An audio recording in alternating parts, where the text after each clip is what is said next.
Hi there, I'm Vincent Bos, and I'm a life coach, relationship coach, and breakup coach.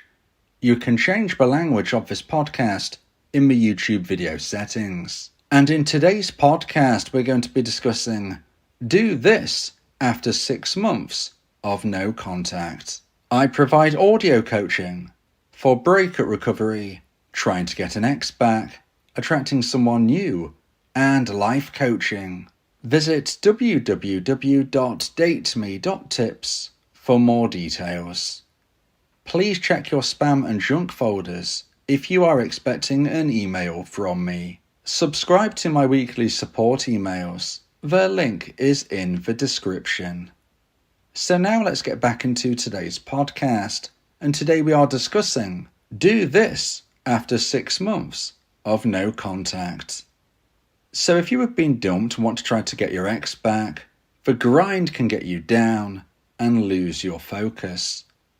In today's podcast, I'm discussing 3 things that as a dumpee, you need to do after 6 months of no contact, or ideally, even sooner. So let's get straight into this, and point number 1 is build a life structure. So as I said, ideally, you should be trying to do the things we're speaking about in today's podcast sooner than 6 months. But I am a realist, and the reality is going through that grind in those early days, weeks, and months, all of the way up to 6 months, in my opinion, is the hardest of challenges. And sadly, some of you will find it very hard beyond that point as well. But from what I have seen from my own research and experiences, is that once you get to around 6 months of no contact, you are more likely to be able to start to find some focus. So this isn't a one-size-fits-all. And like I said, maybe you are 2 months in and listening to today's podcast. And if that's the case, you can try and implement these ideas right now as well. But wherever you are at, it is very important to start off and try and build some life structure. Now let me know in the comments if right now you have structure in your life. Let me know and let's see what the community thinks. But going through a breakup is very likely to affect your structure, sometimes in a literal sense, because the person you were living with you no longer do, or perhaps it is to do with the fact that you don't feel energized, or as we've already said the word, focused on being able to maintain a life structure that you previously had. I've split this into 4 sub-points of what we're going to be focusing on during point number 1 in today's podcast. And the first of which I want to speak about is work. If you have a job, it's absolutely vital that you maintain that employment. If you're self-employed, it's absolutely vital that you maintain the business that you are running, because whether we like to believe in it or not, money makes the world go round. Money doesn't necessarily bring you happiness, but it absolutely makes your life a lot easier. If you don't have money, you're not going to be able to pay your rent. You're not going to be able to pay your mortgage, your bills, support your children, let alone yourself. We need money. So work brings money. Your own business, if you have one, brings money. And hence, we need to try and build a structure where we focus on our earning. It's not the most exciting thing necessarily. Some of you might be excited by what you do, but a lot of people don't find it that pleasurable to go to work. But nonetheless, we need to focus on that. And that is a really important part of making sure that your life doesn't get any worse than you feel it is right now. Some people believe they've hit rock bottom and then they lose their job because they're not focusing on it, and things sadly get even worse. When you're about 6 months into no contact, again, I appreciate it's been very difficult to this point, but now is really the time to try and get your head straight on stabilizing that situation. Sometimes you might be in a position where you've been given some time off to try and clear your mindset, clear your head. But sadly, it's not as easy as just saying, here's 2 weeks off, you can come back better. No, it doesn't work like that. And that is why, unfortunately, sometimes people really fall down the cracks of where their work life becomes overwhelming, and as I've said, it can go downwards. So we need to try and focus on gaining that structure within your work life. Now, that isn't the only thing we need to be putting time, effort, and energy in. We also need to be doing it within our own self-improvement.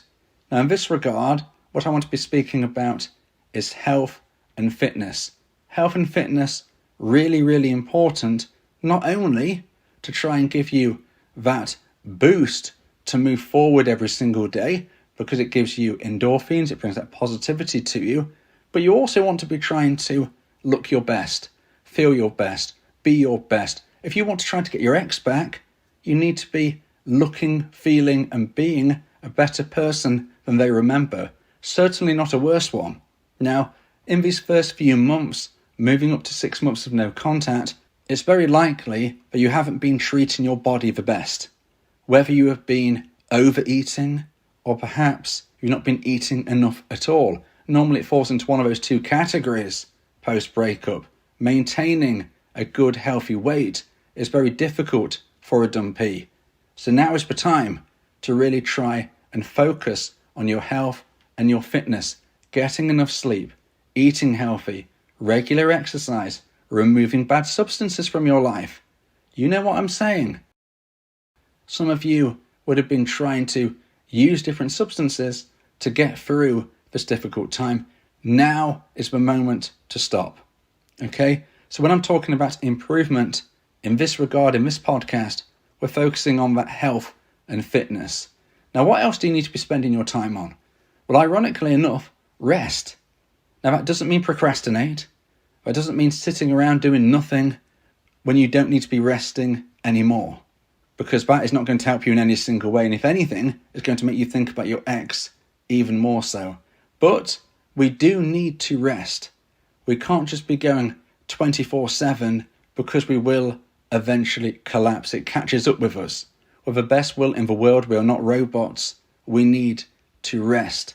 So make sure you're resting in an appropriate way. Like I said, getting enough sleep, that fits into this. But also making sure you're looking after yourself. That doesn't fall into procrastinating. Once you realize deep down you should be doing something, that is when you likely should. But it also is important to not just go overdrive on the work life, on the improvement of your health and fitness with the exercise and whatnot. Make sure you treat your body with respect. Make sure you rest. Now, the final part of a life structure, which I really want you to be thinking about during this time, is having fun. Now, those of you who've gone through a breakup don't need me to be telling you, but it's very hard to have fun in those early days, weeks, or months. Maybe your friends or family have offered you to do things with them, and you just don't want to. You would rather sit at home alone in your bedroom, just thinking about your ex, trying to work out what went wrong and what you can do from this point forward. But what I'm suggesting you do from this point forward is try and actually have some fun. And even if you don't think you're having fun, just accepting invitations when your friends and family offer you them, that is the first step. And before you know it, you'll be smiling and laughing again. If you want to get your ex back, you can't be someone who is sad. You can't be someone who is down all of the time. You need to be remembering how to have a good time. Okay? If your ex texts you tomorrow and you've been separated for 6 months and you've not had any fun during that time, do you think you're really in the right mindset to start dating your ex again? No, you need to be living a positive life, and that involves having fun. So make sure you build some structure around that. So now let's get into point number 2 and the second point of today's podcast. Please like and hype this video. If you like my content, subscribe to the channel to keep updated. And point number 2 is change your wardrobe. So today we're speaking about do this after 6 months of no contact. And like I said, if you're listening to this before 6 months, you can absolutely start doing this now. If you're beyond 6 months, then you certainly need to be doing so. But if you're in and around that 6 month mark, I believe it's important to change your wardrobe. Now, I'm not suggesting that you spend money that you don't have, but If you can afford to do so, let's freshen up how you look. It doesn't mean you have to completely change who you are as a person, but we need to freshen up your style. Now, one of the reasons I say this is that once we get to 6 months or so post-breakup through no contact, you are much more likely, from my research, to potentially hear from your ex. The average amount of time that I see dumpers reaching out to dumpees is between 6 to 12 months. So if you're 6 months no contact, although I can't guarantee your ex will contact you, it's certainly more likely, in my opinion, than in comparison to when you were a month or so no contact.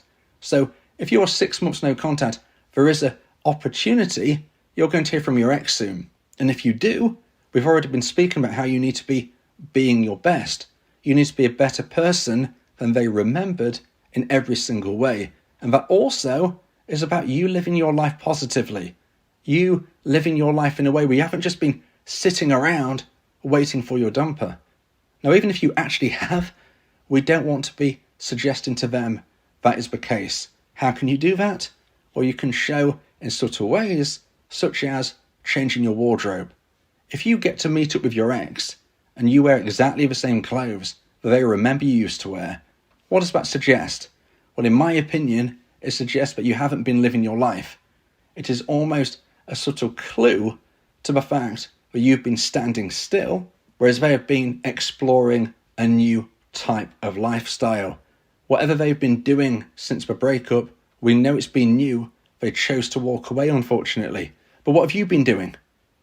You know, you can say this, that, or the other, but if you look exactly the same, is that really a suggestion that you've been living a different lifestyle? Probably not. Now, like I said, it doesn't have to be extreme. And I'm also not suggesting that you shave all your hair off if you have it long normally, or get a tattoo if you don't normally get them. But what I am saying is freshen up your wardrobe. New clothes can make us feel better. And it just suggests to not just your ex, but anybody that may know you, including yourself, that you are not standing still and waiting for them.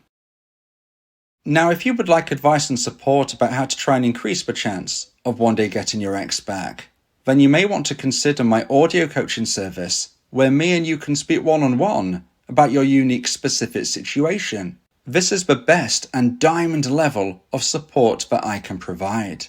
Go to my website www.dateme.tips for more information about how I can become your coach and your teammate via my audio coaching service. Talking about your feelings can also improve your mental health. It helps prevent the buildup of negative emotions, which can lead to stress, anxiety, depression, and even physical health issues. Speak your heart to free your mind. So now let's get into point number 3 and the final point of today's podcast. If you feel that this podcast has helped you, then please consider buying me a coffee. The link to do so is in the description. And point number 3 is set a year-long plan. Now, if you feel that this podcast could help others, please share it in breakup communities, groups, and servers. Let's help as many people as possible. And point number 3 is set a year-long plan. Now, the reason I suggest you do this is because at around 6 months or so, no contact, like I was saying earlier on, you might just be getting to the stage of where you are open to new possibilities, meaning you're not necessarily a stage 1 dumpee anymore, thinking of your ex 24/7. Even if you want your ex back 6 months down the line, you are more likely to be able to think slightly different things, do slightly different things, and not just sitting at home thinking of your ex and not able to consider a future without them. This is something that I think is important. It's not just about saying you will or won't get your ex back. It's about saying, this is what I'm going to be doing, irrespective of whether they're in my life or not. This is giving you focus. It ties in with point number 1 in a sense of having a structure, but this is a long-term structure, a plan. Where do you want to be in a year? What do you want to have achieved? What goals can you get to in that time? Now, this doesn't necessarily have to be absolutely crazy, such as maybe you don't own a house right now and you're saying, I need to own a house in a year. And if you don't have the finances to do so, that could be an almost impossible task, but you could certainly get on the right path to try and save up for something really important to you. You shouldn't be aiming for something which is almost impossible, but something which is certainly within your grasp, just that it's an aim that you can work towards. Maybe you want to achieve something, maybe you want to go somewhere, maybe it is regarding a purchase, but something which is realistically possible. You need to be considering what, where, how, and why you're going to be doing things in a year's time. Whether your ex is with you or not, doesn't matter. This is about you, not them. Now, this doesn't just give you structure, which is really important to give you that focus of what you need to be doing each and every day, leading to each and every week and month to get towards those goals. But no, if and when your ex contacts you, you having goals, plans, dreams, aims is going to be very attractive. It ties in again with if they reach out to you and it feels like you've just been doing nothing at all, let alone planning for the future. It is not attractive to be sitting around doing nothing. So we need to be giving the impression that you are working towards many things, your own future, whether they are in it or not. You will be better than they remember, and you will be better for yourself. If you do these things and your ex contacts you, you will increase the chance of them wanting to reconnect further along the line. You will be that attractive proposition to draw them in from their initial curiosity about how you're doing. And if you don't hear from your ex, well then guess what? You put yourself in the best possible position to find someone even better.